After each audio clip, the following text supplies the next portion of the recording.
Welcome to Spiritual Rockstar Podcast, where world-changing spiritual entrepreneurs come to deeply awaken the power within to bring forth their greatest purpose, to create massive awakened impact for millions of souls around the planet, while enjoying being in tune with all life and real wealth in all aspects of their lives. I'm your host, Daniel John Hanneman. And hello, everybody. We're glad to be here with you. We're here for another amazing opportunity to connect together. And increasingly, my guidance is definitely pointing me to share from that depth and to continue deepening as I'm here to share with you the downloads and the channeled messages and the wisdom and the practical things you can do to support you on every level in embodying being the spiritual rock star that you are. And so today, though, I am going to be particularly focused on talking to you about the simple path to deeply satisfying success. I've been around a lot of different things over my life, and as far as motivation goes, spirituality, enough of it to know what it's like to play on all these different sides, to play the motivation game, to play the I'm just in the flow, I'm just in the allness, I'm in the emptiness maybe game even, I'm in the no self game, I'm with all my light team game, I just listen to my guidance game.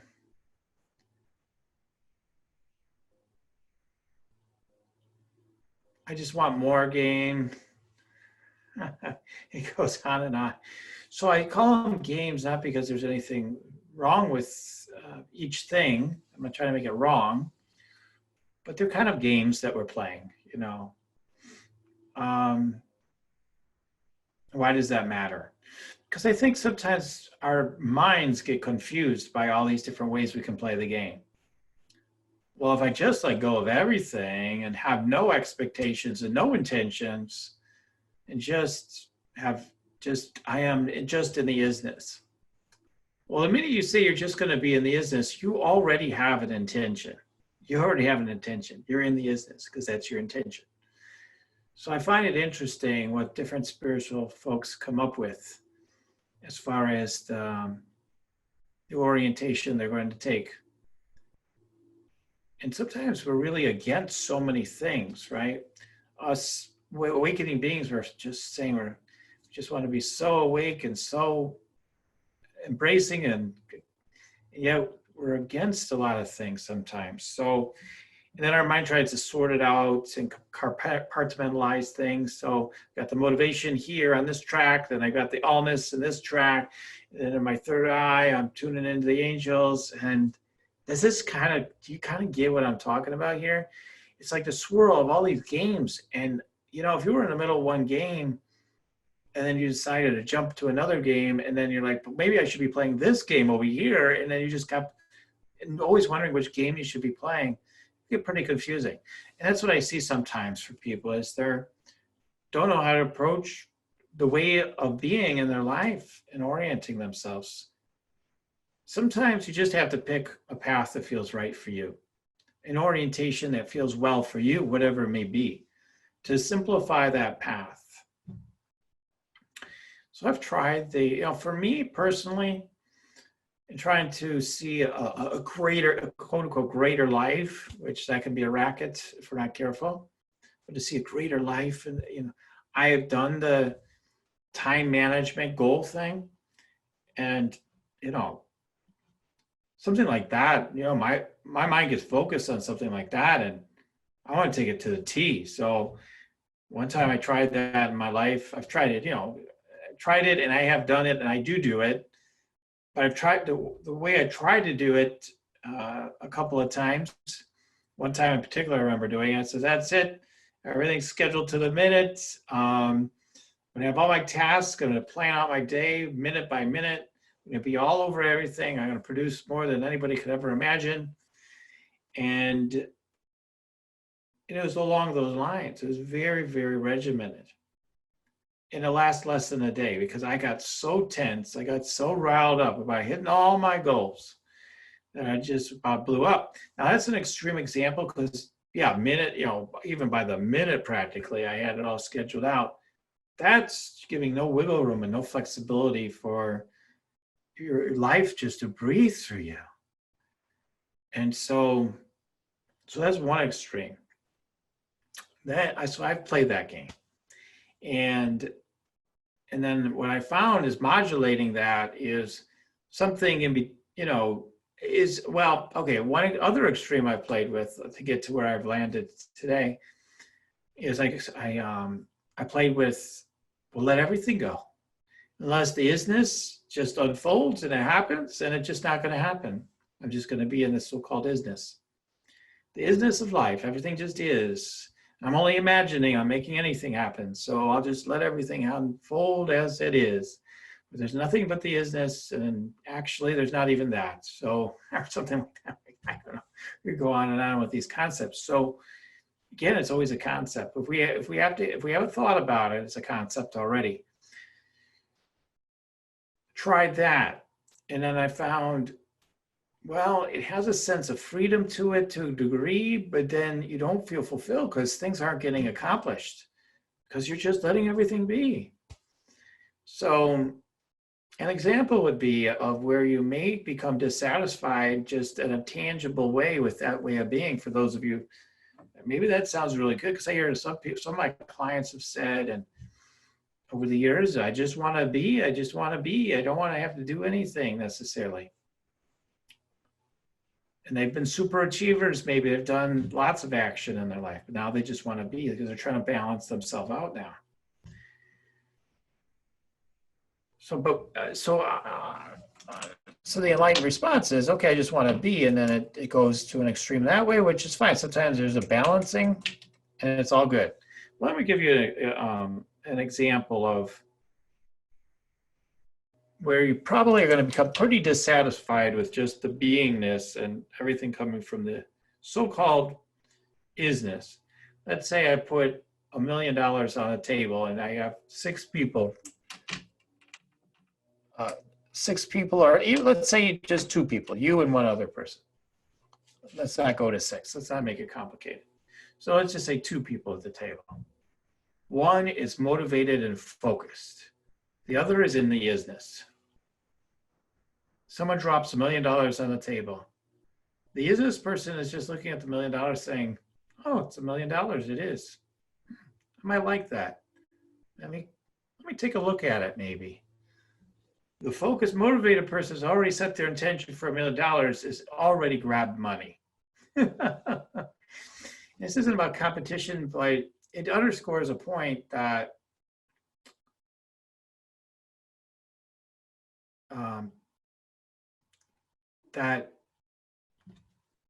you can trust going with something quickly and being on it and being in a fire sort of energy, as I call it, whatever you want to call it, but just boom, gonna make, yang energy, it's another way to put it, and just let it fly.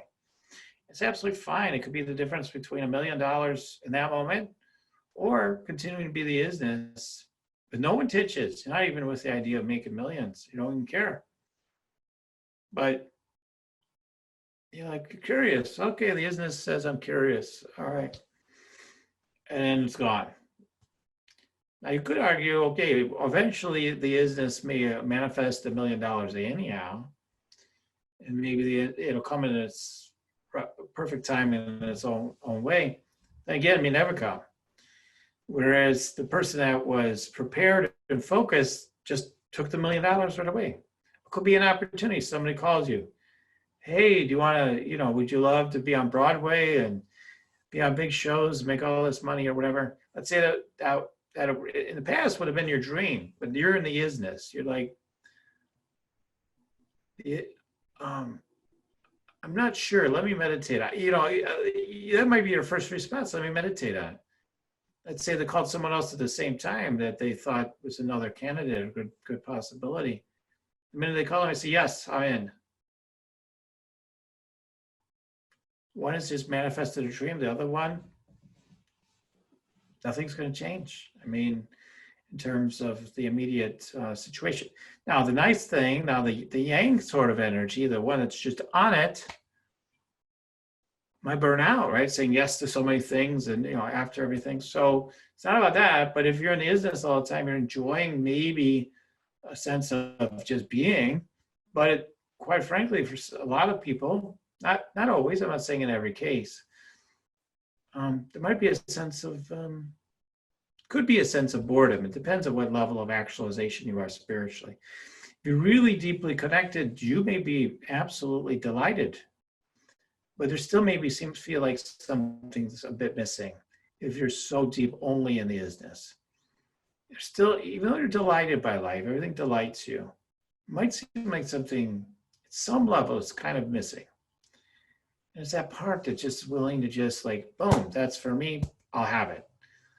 And so we want to integrate all this. And that's, what I'm here to help people with, is to be, some people say, balancing the masculine with the feminine, or however you want to look at it. But when we're talking about simplifying things to, be deeply satisfied and successful, one of the things is to simplify your state of being. You want to have, in my experience, where I landed after playing with both of those extremes at different times, probably more on the yin than on the yang, although there was a lot of yang at times in my life, is somewhere in between. And so we have focuses, we have goals that come from our soul. We download them through meditation and tuning in, etc. And just having fun, just playing with life. Just, wow, I'd love to do this. And get your attention on it, feel the passion, the love, the fun for it. And then you just start messing around. Next thing you know, you're manifesting these incredible things through it. And so that's part of the, that's definitely a great way to manifest the success you want in a deeply satisfying way. Finding people that are having fun are the happiest people. And they happen to know what they want in one way or another, and not one way or another. Like again, Eckhart Tolle, use him as the example. He knew he didn't want to suffer anymore.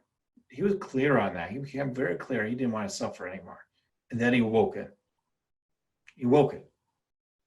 So the idea just happened. Well, in that case, no. I mean, Byron Katie, someone else occasionally will talk about, she became clear. Something inside her became clear. I don't want to suffer anymore. Boom, awoken.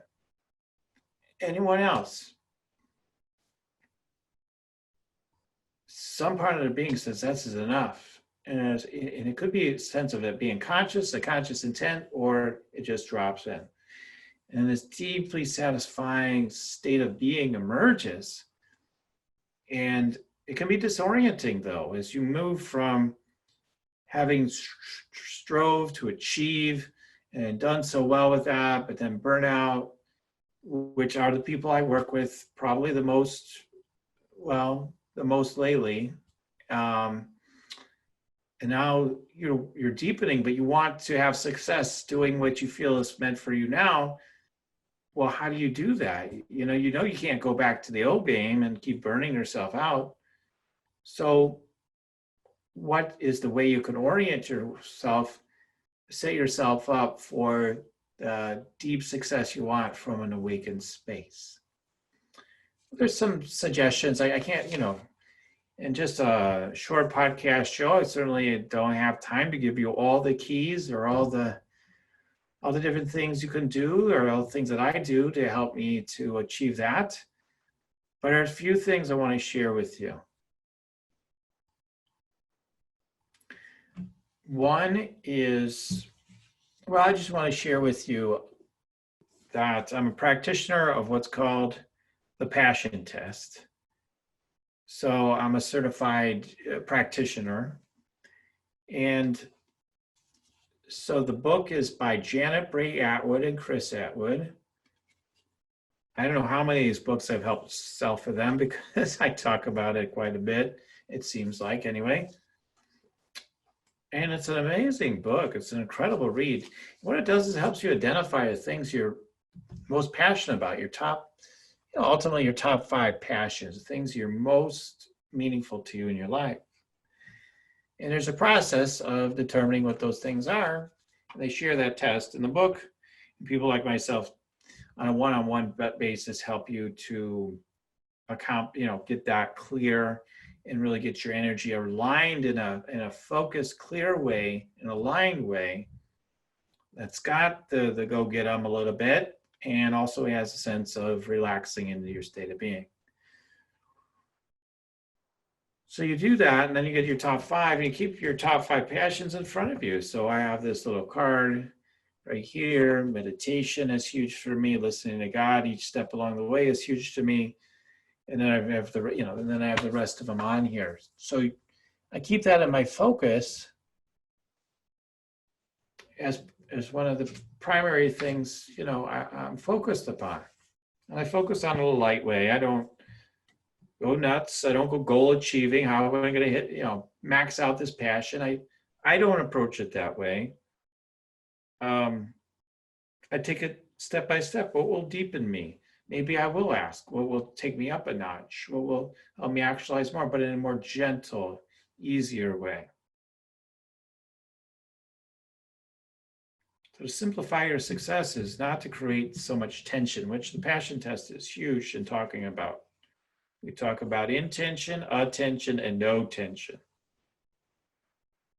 And by simply having your top 5, and then putting your attention to it, and then being relaxed about it, but yet being ready to, strike in every direction, as Janet Atwood talks about, with the opportunities that are right for you, and always to choose in favor of your passions is where it's really at. And then from that, what I extrapolated for myself was another process, because I felt like these often tend to be things you're doing, not always, but they tend to be things you're going to do with your passions. I'm going to do this, I'm going to do that. So you can do a passion test, so to speak, on so many different things. Like, for example, you might determine what your top 5 states of being are. One way to really simplify your success, this is the big one here I wanted to share today as well, is to really, really simplify is get it down to the state of being that you want to be in. Because you can manifest everything in the world and be miserable. Usually the things that people are wanting to manifest come down to what? The state of being they want to experience by manifesting it. It's like, okay, if you have the $1 million, now how would you feel? Oh, I'd be so happy. I'd be at peace. I'd feel prosperous, whatever, all the different, whatever it is for each person. And I've had people swear to me they want millions of dollars. Then I tell them, no, you want these states of being. After we go through a process, they understand, no, I actually just want these states of being more than I want the money. The money isn't the biggest thing at all. And then what I help people to come to realize is by embodying the state of being that you really want to be embodying, it will actually create what it is that you really want. It's like your energetic blueprint, your formula. So for me, fun is a big one. I don't have that as specifically a thing on here, but you look at like the different states of quality of source or God or however you want to look at it, from the state of those positive qualities. And then you come up with your top 5. And you can do, again, I put these on 3x5 index cards for myself. So here on this, I've got love, bliss, truth, intuitive, and deep. So those are the states of being that are primary for me. And if I were to simplify that even further, it'd just be love. I'd just be living in my heart fully, deeply, which allows the bliss to rise. When you're really in your heart, really centered, it's going to bring truth and intuition and depth. So that's where it's at. The master path is the path of the heart. And for me, that shows up very clearly when I did my top 5 for my state of being. If I focus on this and I simultaneously I'm focused on specific outcomes in my life, if I put the state of being first and I let the outcome be like a little detail, oh, it'll manifest. Oh, it'll manifest. All right. It may take a bit of time for it to happen, but it'll manifest. You keep your attention on it in that energy. That's the state of being we're talking about.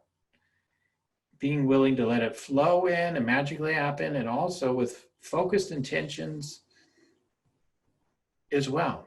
Focused intentions as they occur to you. As it becomes obvious to you that maybe you need more structures, maybe you need some accountability, maybe you need those things, or it would be supportive, or maybe it wouldn't be, But you typically, we do better with such things, with a little bit of structure, with some sort of structure. And maybe the structure is you just go with what feels good in the moment. Maybe that's your structure. It's still a structure. So you create structures for yourself and you see what works for you. And it doesn't matter, how you play the game. It has to do with your state of being. So if your state of being is primary, then it will tell you it informs at least how you want to play the game of life. So for love, stay centered in my heart, do always be coming from that deeper place. I have a great ability to go right into my head and just only share from there if it's an old pattern. And sometimes I could slip momentarily, start getting in my head, increasingly less, but that can happen. There's been times I was so in my heart, but I didn't have the focus on the details and in the yang energy enough to manifest what I really, in a sense, needed and truly desired. So it's a matter of getting your energy right and your focus right. Doing this foundational work is essential for the simple path to satisfying success. So the simplest path is just focus on the energy you want to be in. Just have fun. Just be in your heart. Love yourself. Be in the state, the feeling state qualities, or the quality as a source that you want to be embodying. Let the things you want to manifest be like little details. Don't look at them as big things, just little things. Okay, I'm going to write a best-selling book. But that's not a big deal. Doesn't really matter. I'm just here to embody these states of being. And I'm going to take actions. Okay, what's the first action to take to allow it to happen? Okay, let's start writing the book. Okay. So these are the things I can share with you, these little breadcrumbs I can share with you today. And then I share much, much more with you through different materials and things I have to offer. And of course, one-to-one support. So if you want to check that out, go to yoursacredpurpose.com. You can get my Meditate and Make Money meditation for free there at the website at yoursacredpurpose.com. And there's also opportunity to upgrade and to various workshops to support you in meditating and making money, simplify your path and go deep. And also, there's an opportunity to meet with me, to apply to meet with me. And I meet with people on a basis of not only just what your answers are, but on my intuitive connection. If I actually feel like we should be meeting and exploring what's wanting to unfold through you right now for your big world-changing vision that's within you to make a big change and shift in the world as a spiritual entrepreneur, as a light leader, or however you consider yourself, that I'm here to support that for those that are truly are a good fit or people that I'm meant to explore that with. So that's what I have to share for today. And I hope this is helpful to you. I know it's been so helpful to me. And just like anything that I teach, the more I teach it, the more I can continue to remind myself of how well it really works. And the more you teach something that you love, the more effective you'll get in practicing it in your life. So I'm so grateful to take the time to share these things with you today. to keep sharpening me up. So you keep sharpening yourself up by sharing your great message and your work in the world. And keep on tuning in here, and we'll keep on rocking it here on Spiritual Rockstar Podcast. Goodbye, everybody. You're listening to Spiritual Rockstar Podcast. Stay tuned for our next upcoming new episodes each Wednesday and Saturday. Please be sure to subscribe, rate, and review to help us to serve you best. As a reminder, you can get your free Meditate and Make Money meditation at www.yoursacredpurpose.com to rock your sacred purpose. Goodbye for now, everybody.